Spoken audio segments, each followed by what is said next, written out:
Hello friends, welcome to my Vinita super classes. आज हम लोग बिहार बोर्ड के वर्ग 7 के अतीत से वर्तमान में पार्ट 1 देख लेते हैं। पार्ट का नाम है कब, कहां और कैसे। इससे पहले कि आप हमारे चैनल पर नए हो तो हमारे चैनल को सब्सक्राइब कर लें और बेल आइकन को दबा दें, जिससे हमारे आने वाली वीडियो का नोटिफिकेशन आपको सबसे पहले मिल सके। आइए हम लोग पहला क्वेश्चन देख लेते हैं। रिक्त स्थानों की पूर्ति करें। हम लोग इसमें क देख लेते हैं। 16वीं सदी के आरंभ में खाली स्थान ने हिंदुस्तान शब्द का प्रयोग खाली स्थान किया। तो हम इसमें जो कि खाली स्थान में भरना है, तो पहले खाली स्थान में जो हमारा कि बाबर भराएगा और दूसरे खाली स्थान में वस्तुतः संपूर्ण उपमहाद्वीप भराएगा। तो इस तरह से हो जाएगा। 16वीं सदी के आरंभ में बाबर ने हिंदुस्तान शब्द का प्रयोग वस्तुतः संपूर्ण उपमहाद्वीप किया। हम लोग ख देख लेते हैं। खाली स्थान एक विशेष प्रकार का फारसी इतिहास है। हमारा जो है कि इसमें तारीख उल हिंद भराएगा। तो इस तरह से हो जाएगा। तारीख उल हिंद एक विशेष प्रकार का फारसी इतिहास है। आइए हम लोग अगला क्वेश्चन देख लेते हैं। खाली स्थान जो कि गौ का देख लेते हैं। शुरू में ही खाली स्थान दिया हुआ। खाली स्थान लोगों द्वारा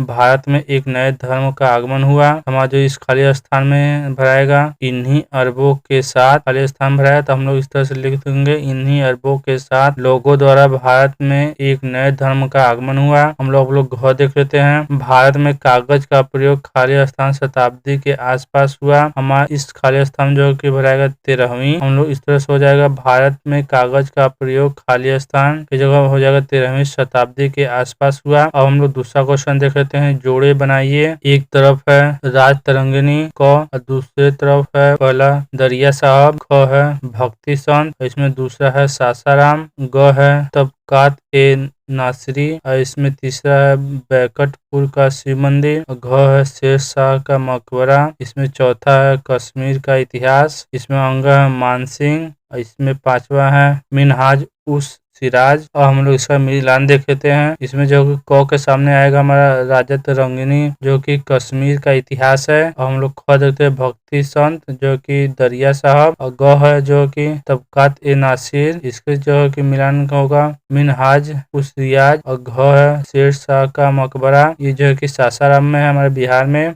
जो कि अंगा देख लेते हैं मानसिंह, इसका जो है कि बैकटपुर का शिव मंदिर होगा सीधा मिलान। और हम लोग तीसरा क्वेश्चन देख लेते हैं। मध्यकाल के वैसे वस्तुओं की सूची बनाइए जिसका व्यवहार हम आज भी करते हैं। हम लोग उत्तर देख लेते हैं। मध्यकाल में सिले हुए वस्त्र बहुत कम लोग ही पहनते थे। कमर के नीचे धोती, कंधे से लेकर कमर के नीचे तक चादर तथा सर पर मुरेठा बांधने का रिवाज रहा होगा। आज भी उत्तर प्रदेश के अधिकांश ब्राह्मण सिला हुआ वस्त्र पहनकर भोजन नहीं करते हैं। इसी से अनुमान लगता है कि मध्य युग के लोग सिला हुआ वस्त्र नहीं पहनते होंगे। उनके वस्त्रों में धोती, चादर और मुरेठा का व्यवहार आज भी लोग करते हैं। सिला हुआ वस्त्र पहनने का रिवाज बहुत बाद में आरंभ हुआ होगा। हम लोग चौथा क्वेश्चन देखते हैं। वस्त्र उद्योग के क्षेत्र में हुए प्रमुख प्रौद्योगिकी परिवर्तनों को बताइए। हम लोग उत्तर देखते हैं। प्राचीन भारत में वस्त्र उद्योग के लिए सूती तकली पर काटे जाते थे। इसमें काफी समय लगता था। प्राचीन काल में तकली को हाथ से घुमाना पड़ता था।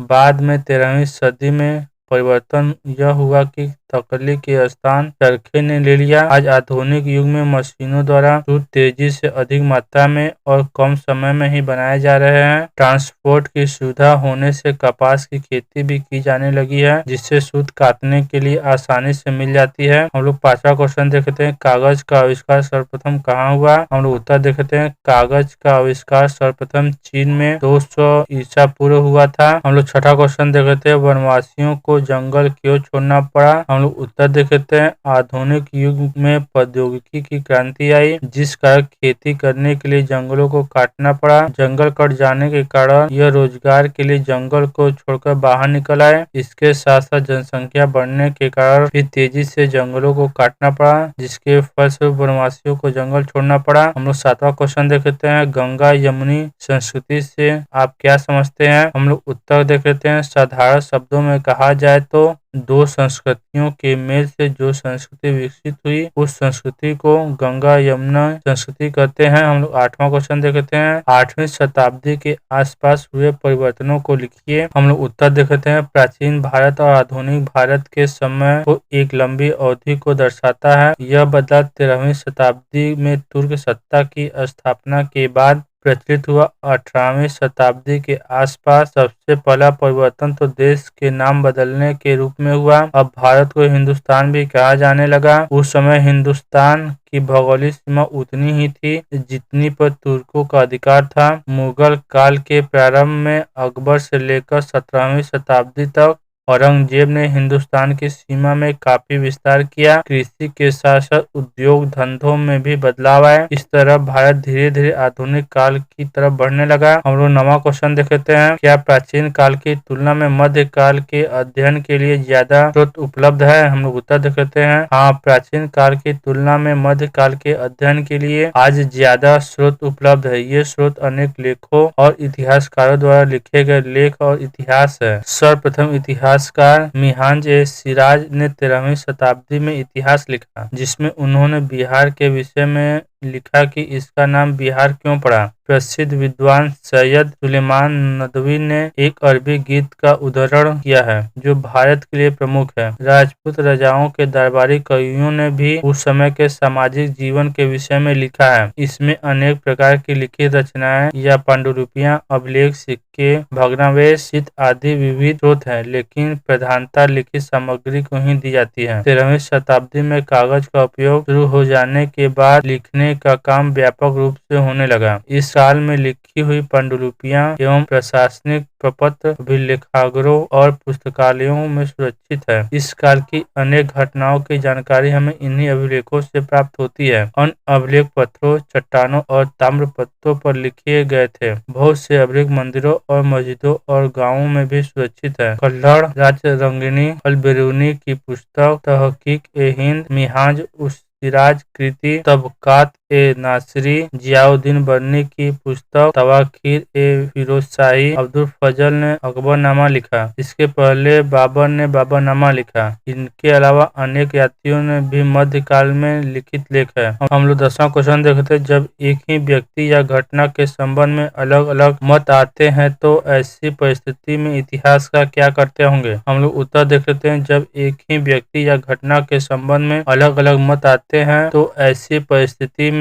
इतिहासकार समान विशेषता वालों को अलग अलग हिस्सों में बांट देते हैं और सभी मिलकर अवलोकन करते हैं। इसके बाद उसके बारे में लिखते हैं। हम लोग 11वां क्वेश्चन देखते हैं, आप भी स्मरण लिख सकते हैं। आप अपने पसंद और रुचि के अनुसार किसी परिचित व्यक्ति या अपने जीवन की घटना लिखिए। इसमें प्यारे बच्चों, आप लोग अपने जीवन या अपने माता पिता या अपनी दादी की किसी भी घटनाओं को लिख सकते हैं। अपने से आप लोगों को इसको करना है। आप अपने जीवन की कोई भी घटना लिख सकते हैं। अब हम लोग 12वां क्वेश्चन देखते हैं, आजकल प्रचलित सिक्कों से किन किन बातों की जानकारी प्राप्त की जा सकती है? हम लोग उत्तर देख लेते हैं, आजकल प्रचलित सिक्कों से हमें वह किस देश में बना है, उस देश का नाम, उसके बनने का वर्ष के साथ साथ कुछ विशेष आकृतियां एवं उस सिक्के की वैल्यू आदि विभिन्न प्रकार की जानकारियां प्राप्त होती है। प्यारे बच्चों, वीडियो पसंद आए तो लाइक करें और चैनल को सब्सक्राइब करें। अपने दोस्तों के साथ शेयर करना ना भूलें। एक लाइक जरूर करें। जय हिंद, जय भारत।